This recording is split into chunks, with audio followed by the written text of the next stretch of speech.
ব্যবসা করছেন কিন্তু কাস্টমার আসছে না, ব্যবসা স্থানে সবসময় যেন একটা নেগেটিভ মাইন্ড তৈরি হচ্ছে, কিছুতেই প্রচুর চেষ্টা করার পরেও অর্থ সেভাবে সুখ সমৃদ্ধি তৈরি করতে পারছেন না। ব্যবসা দিয়ে আপনার জীবন চালানো খুব দুর্বিষহ হয়ে উঠছে।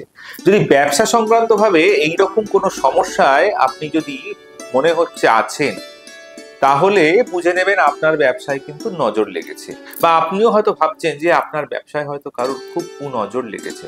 যদি এইরকম কোনো সমস্যায় আপনি থাকেন, তাহলে আজকে যে উপায়টি আমি আপনাদেরকে বলবো সেটি কিন্তু মোক্ষম উপায়, এবং যেটাকে বলা হয় রামবাণ উপায়। এই উপায়টি করলে কিন্তু আপনার কাস্টমার এর সংখ্যাও কিন্তু প্রচুর পরিমাণে বাড়বে, এবং ব্যবসা সংক্রান্ত যে কোনো সমস্যা কিন্তু আপনি খুব সহজেই সমাধান করতে পারবেন। কি করতে হবে আপনাকে? একটা পাতিলেবু নেবেন, গোটা গোল পাতিলেবু একটা নেবেন, 4টে ফুল আলা লবঙ্গ নেবেন।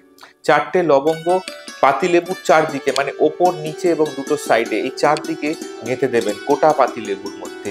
দিয়ে এই কাজটি করবেন কবে? শনিবার অথবা মঙ্গলবার করতে হবে এই কাজটি।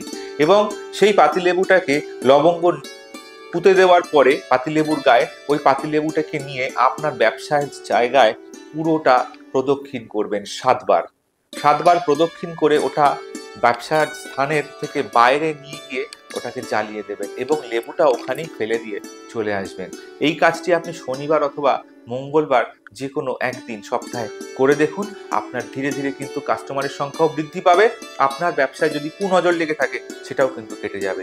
এটা একদম কিন্তু মোক্ষম উপায়।